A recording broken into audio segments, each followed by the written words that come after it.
आखिर इजराइल संग मिलकर भारत ने क्यों बनाया क्वाड? इजराइल भारत का नया धमाका जिससे सिर्फ सुनकर ही चीन बिलबिलाने लगा है, तो वहीं दूसरी तरफ पाकिस्तानी सेना ने दिया तालिबान को धोखा, अखुनजदा को ऊपर पहुंचाया। इसके अलावा बहुत कुछ, आइए जानते हैं इन खबरों को विस्तार। भारत और इजराइल के कैसे रिश्ते हैं ये लगभग पूरी दुनिया जानती है, लेकिन एक पक्ष और भी है। भारत और इजराइल का संबंध प्रथम विश्व युद्ध से भी है। इजराइल और भारत की दोस्ती इस वक्त कुछ वैसी ही है जैसी कभी रूस के साथ हुआ करती थी। आज रूस के राष्ट्रपति पुतिन ने ये कहा कि उनका सबसे विश्वासी दोस्त और पार्टनर चीन है, तो वहीं इजराइल गए भारत के विदेश मंत्री ने भी बहुत बड़ी बात कही और यही कहा कि हमारा सबसे विश्वासी देश अगर कोई है तो वो है इजराइल। वैसे आपको बता दें, भारत के लिस्ट में फ्रांस है, रूस है, अमेरिका भी है, लेकिन इन सब को छोड़ भारतीय विदेश मंत्री ने नाम लिया इजराइल का, जो कहीं न कहीं बहुत बड़ी सच्चाई है।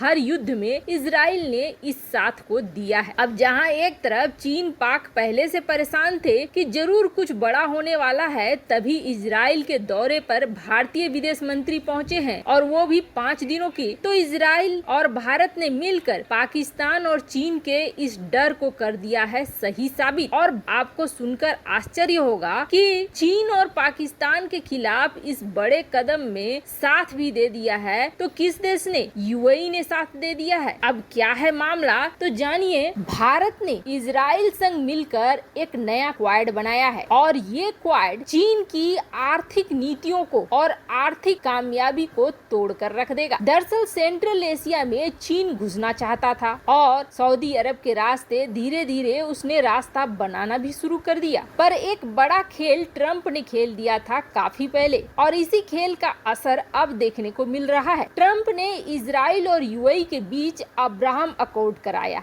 यानी संधि, और इस संधि पर बहुत बिलबिलाए थे पाकिस्तान, तुर्की, यहाँ तक कि यूएई को बता भी दिया था कि यूएई एक मुस्लिम देश नहीं हो सकता है, एक शैतान से दोस्ती नहीं कर सकता है, ये बिल्कुल शैतानी कारनामा है वगैरह वगैरह। लेकिन यूएई एक ऐसा देश है जो अपना विकास देखना चाहता है और यूएई यही समझता है कि इस दुनिया में अगर आगे बढ़ना है तो डेवलपमेंट पर फोकस करना होगा, न कि छोटी विचारधाराओं पर। इजराइल के साथ न सिर्फ यूएई ने संधि साइन की, बल्कि अब उन्होंने टारगेट भी रख लिया है कि वो अपना व्यापार काफी ज्यादा आगे बढ़ाएंगे। यूएई का एम है $1 ट्रिलियन का व्यापार बढ़ाने का इजराइल के साथ 2031 तक में। तो आप समझ सकते हैं यूएई इजराइल के साथ किस क्षेत्र में आगे बढ़ रहा है। तो वहीं दूसरी तरफ चीन के मंसूबों पर पानी फेरते हुए इजराइल और भारत ने अब इस नए क्वाड को बनाया है, जिस क्वाड में यूएई होगा, इजराइल होगा, भारत होगा और अमेरिका होगा। और ये चारों देश फोकस करेंगे व्यापार पर। जो इस रास्ते से होते हुए व्यापार है उस पर पूरी तरीके से कब्जा करने। अब इस क्वाड के बनने से ही चीन ने बिलबिलाना शुरू कर दिया है। चीन के ग्लोबल टाइम्स ने लिखना शुरू कर दिया है कि भारत ये सही नहीं कर रहा है। वैसे आपको बता दें, इस नए क्वाड के बनने का मतलब ये नहीं है कि पुराना क्वाड बेकार हो गया। पुराना क्वाड भी अपनी जगह है और नया क्वाड यानी 4 देशों का समूह ये अपनी जगह है। पर इस सेंट्रल एशिया में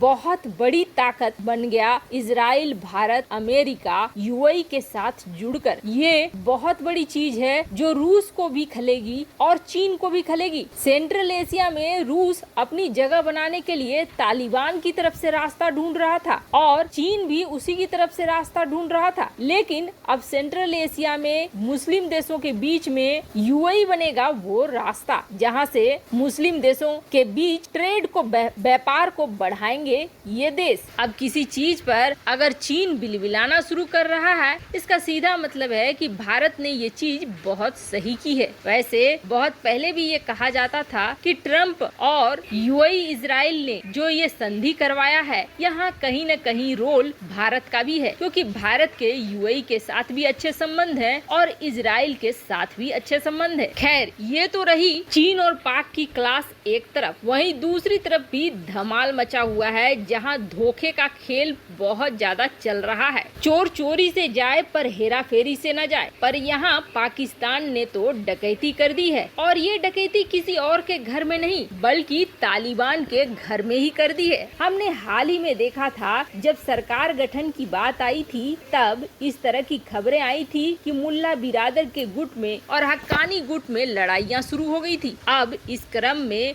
मुल्ला बिरादर को कथित तौर पर गोली भी लग गई थी, जिसका इलाज पाकिस्तान के अस्पतालों में किया गया। बाद में ये भी चीजें आने लगी कि काफी समय तक मुल्ला बिरादर को बंधक की तरह रखा गया और आखिरकार मुल्ला बिरादर चुपचाप तालिबान में शांति से कोने में खड़ा हो गया। पर ये शांति कुछ दिनों की ही थी। धीरे धीरे तालिबान और पाकिस्तान के बीच रार बढ़ती जा रही है और जो विभिन्न छोटे छोटे गुट निकल कर आ रहे हैं, ये आपस में ही लड़ना शुरू कर रहे हैं। और शिया मुस्लिमों की बात करें तो उनके लिए बहुत मुश्किल खड़ी कर दी है इन गुटों ने। कई बम, कई मस्जिदों में विस्फोट हो रहे हैं, कई लोगों को निशाना बनाया जा रहा है। एक तरफ जहाँ पूरा अफगानिस्तान गृह युद्ध की मार झेल रहा है, तो वहीं दूसरी तरफ पाकिस्तान की कोशिशें भी बेकार जा रही हैं। पाकिस्तान ने ये सोचा था कि अंतर्राष्ट्रीय मंच पर हो हल्ला करके तालिबान को मान्यता दिलाएगा, लेकिन उल्टा ये हो गया कि तालिबान को मान्यता नहीं मिली और रूस जैसे देश अब ये कहने लगे कि यहाँ से सीरिया, इराक के लड़ाके आकर घुस रहे हैं, यहाँ इस्लामिक स्टेट बढ़ रहा है, इसका मतलब आने वाले दिनों में हमारे ऊपर खतरा बढ़ रहा है। ये कहते हुए रूस ने ये बात भी दुनिया को हिदायत दे दी कि आप जल्दबाजी न दिखलाएं तालिबान को मान्यता देने में, हमें इंतजार करना होगा, देखना होगा। ये चीजें साफ कर रही है कि अब पुतिन का डर भी निकल कर सामने आ गया है। मतलब पाकिस्तान की प्लानिंग पूरी फेल हो गई। पर अब जो खबर निकल कर आ रही है वो खबर बहुत ज्यादा चौंकाने वाली है। ये अखुनजदा जिसे आप देख रहे हैं, ये तालिबान का सुप्रीम लीडर माना जाता है, लेकिन ये अखुनजदा जब अमेरिकी सेना